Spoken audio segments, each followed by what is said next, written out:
It's the Better Business Bureau, and we serve 12 parishes in South Central Louisiana. We provide services to the public as well as services to the business community. Most people in the public think of the Better Business Bureau when they need to check on the reputation of a business before they do business with them, or if they have had a problem with the company in our service area, it's an opportunity for them to file a complaint and try to get their dispute resolved through our mediation or arbitration processes. Today is one of our business events. It's a networking opportunity for our accredited businesses to get together and trade business cards and possibly develop new client relationships, as well as learn what's going on in the state. We have speakers at each of our programs to kind of bring them up to date what's going on. Today is the treasurer going to bring us up to date on what's going on within the state of Louisiana. I want to talk for a couple of minutes and then take questions about anything I talk about or you want to talk about a formula for a better Louisiana. And it's really, in my judgment, pretty simple. We need real, decent jobs for adults, and we need a better education for our kids. And you can't have one without the other. Let me talk about jobs first. I want to thank you all for the jobs you create for our state. If you show me a successful business, you're also showing me a courageous decision that was made at one time by a businesswoman or a businessman to take a risk. And nobody was going to be there to pick them up if that risk had failed. But that's how we create jobs in this country. And that's how we have to create jobs in Louisiana.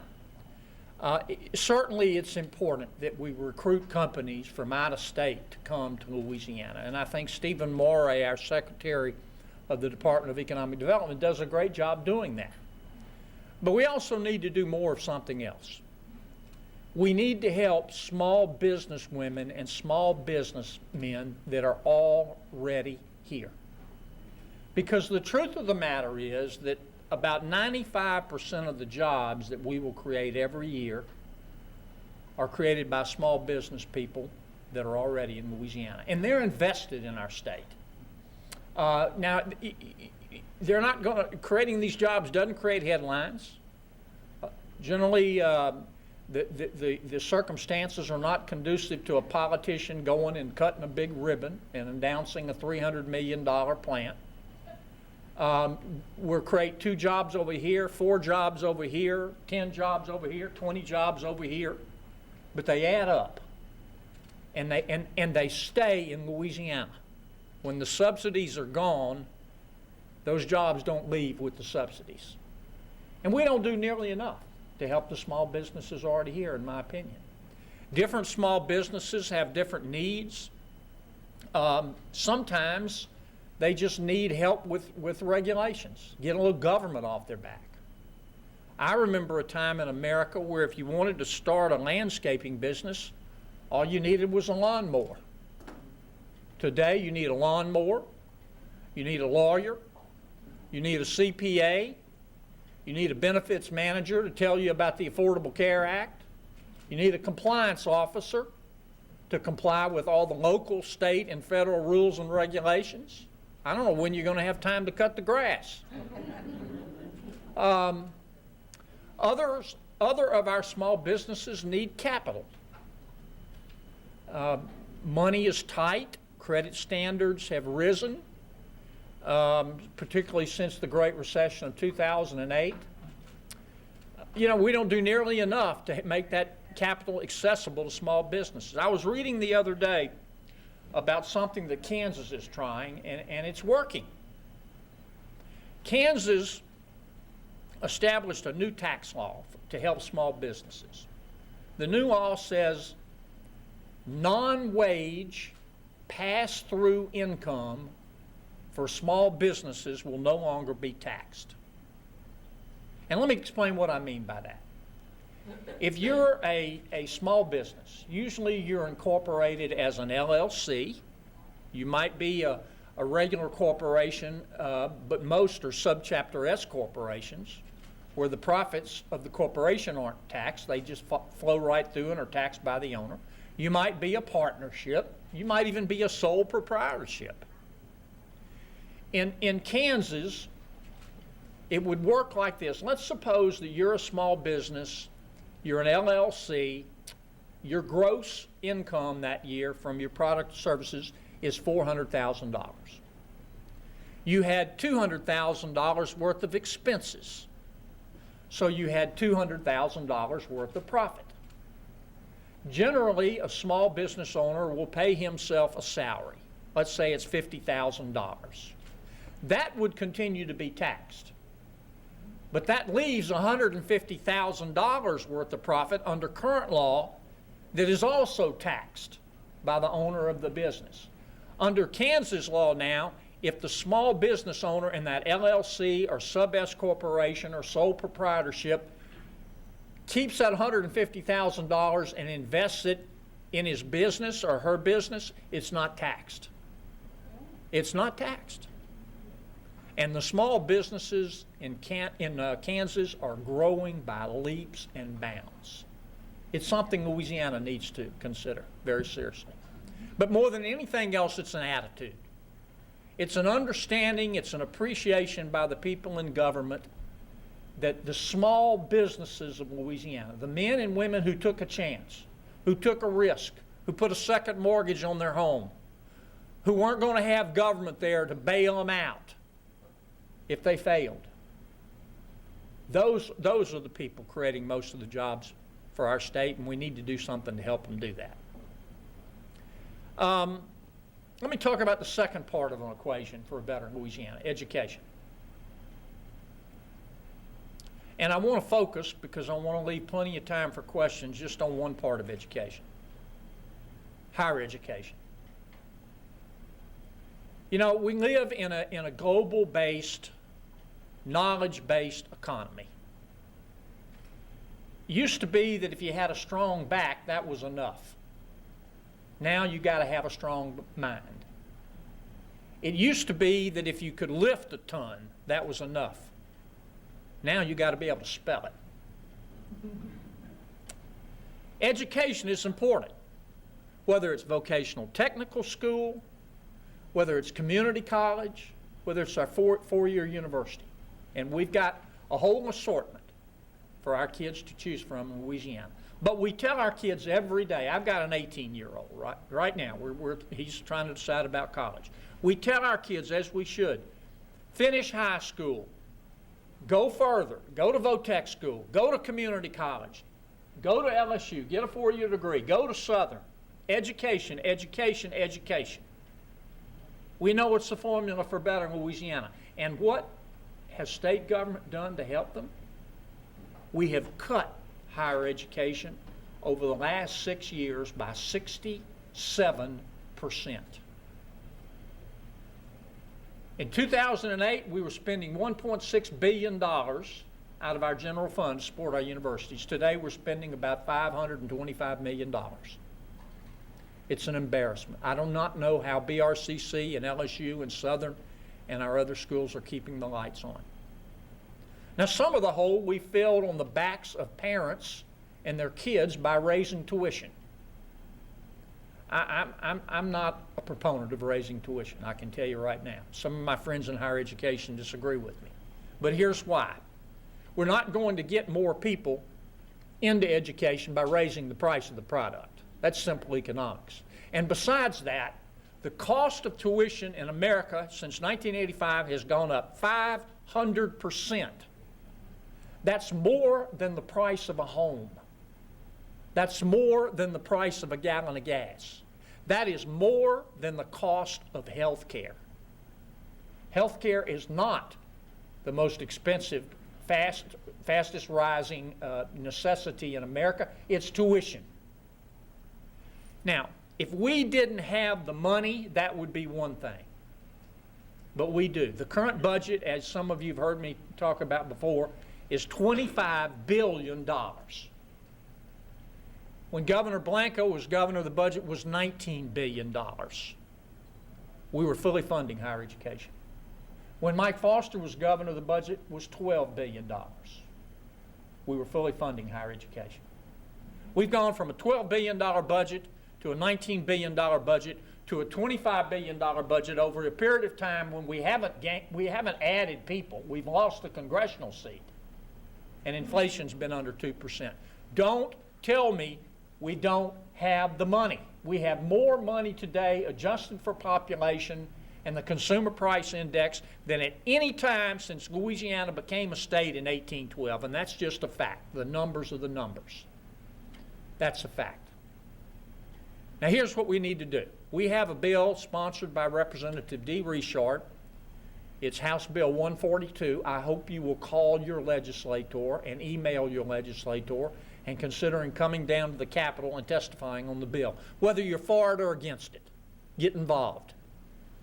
If you think you're too smart to be in politics, I understand, but you're destined to be governed by people dumber than you, if that's your attitude. Come get involved. This bill's very simple. It would reduce the state's spending on consultants by a very modest 10%, just 10%. They can keep, every department can keep spending what they're spending on consultants by 90%, but we're going to reduce the spending by 10%.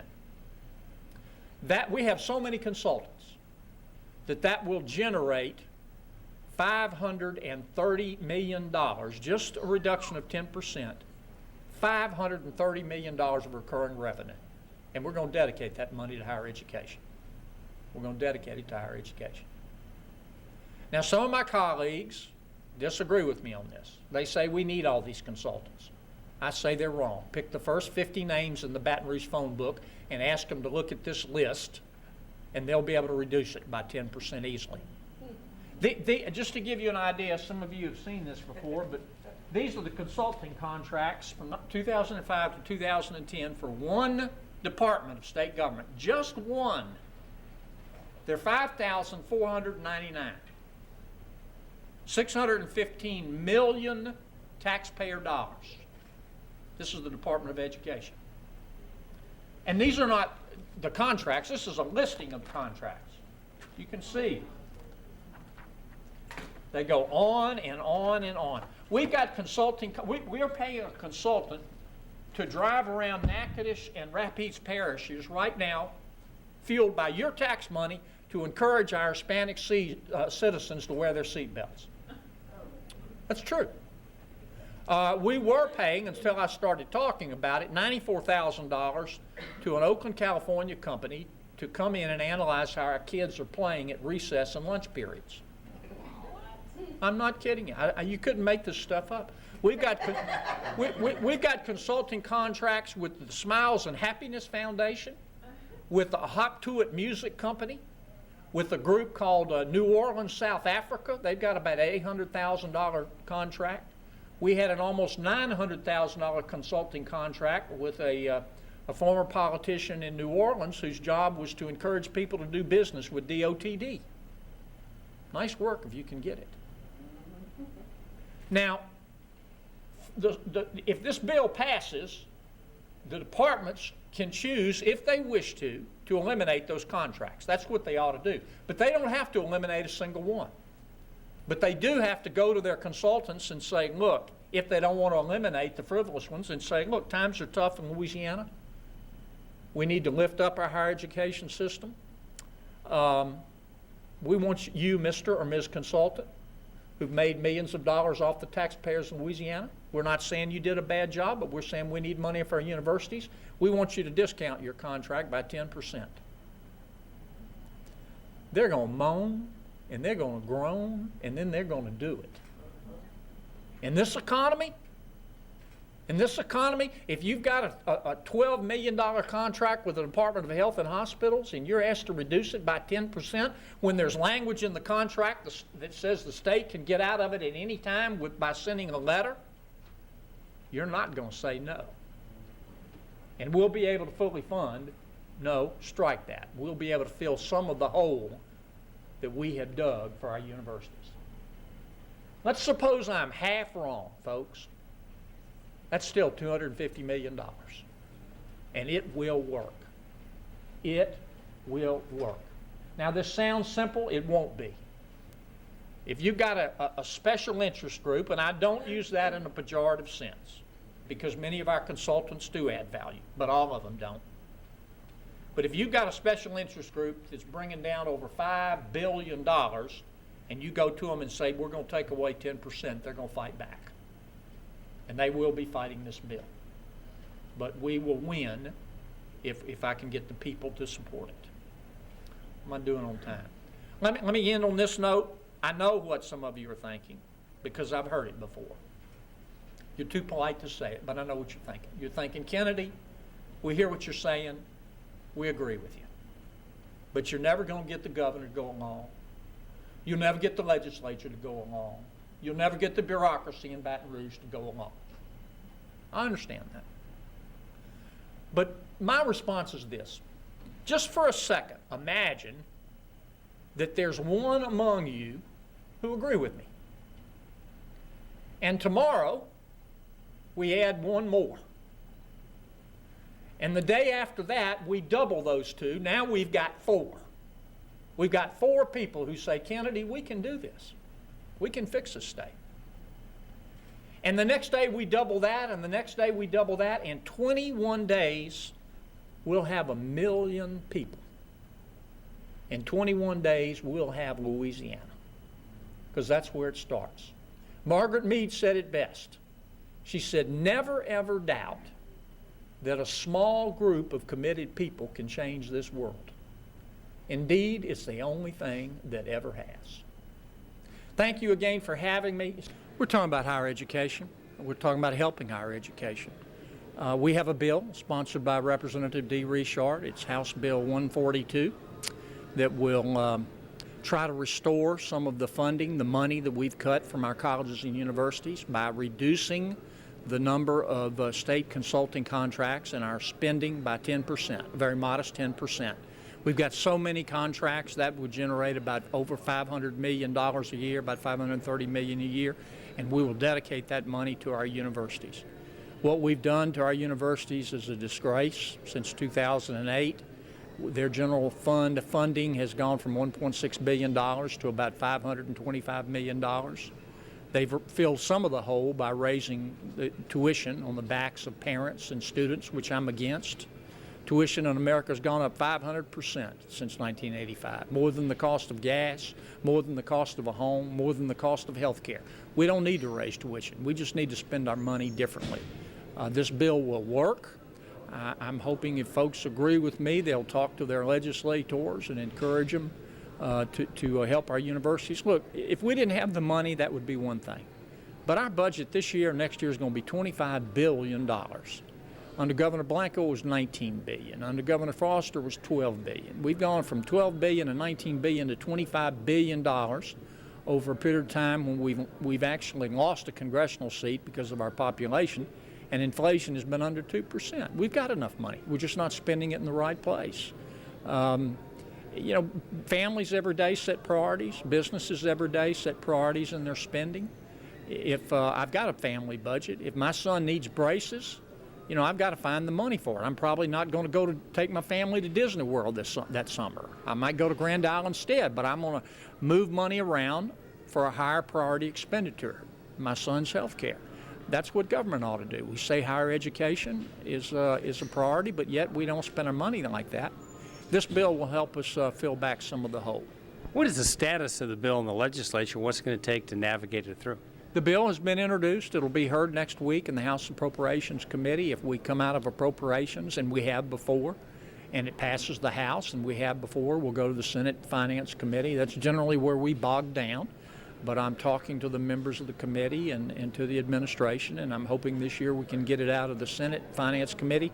I think if we can, the bill will pass. And if we pass this bill beginning July 1, our universities won't have adequate funding, but they'll have a lot more funding. Now, there is a bill in the legislature I'm supporting called the WISE bill to give our universities an extra $40 million for workforce training, but that's just a drop in the bucket, and every university won't share in that money. Our bill will generate over $500 million, and it'll work. If people have questions like more information, what should they do? They can come to my website at latreasury.com. That's www.latreasury.com, and read about the bill, and while you're there, check for unclaimed property. What businesses are members of the Better Business Bureau? We currently have approximately 1,350 businesses in the 12 parishes that are accredited by the BBB, which means they have met all 12 standards that we require members to be before we invite them to become accredited. As a membership organization, what is the value of membership in the Better Business Bureau? Well, it helps particularly if you're doing business in the local community. The fact that when you show your accreditation sign, it tells your customers that you are pre-committed to ethical business practices required to become accredited by the Bureau and maintain that accreditation. That means that you have properly licensed all your businesses that you need required in the community, and that you have agreed to resolve any customer disputes that may arise between the transactions with you and the consumers in our area. If people have questions or like more information, what should they do? They could contact the Better Business Bureau at www.batonrouge.bbb.org or call our offices at 346-5222.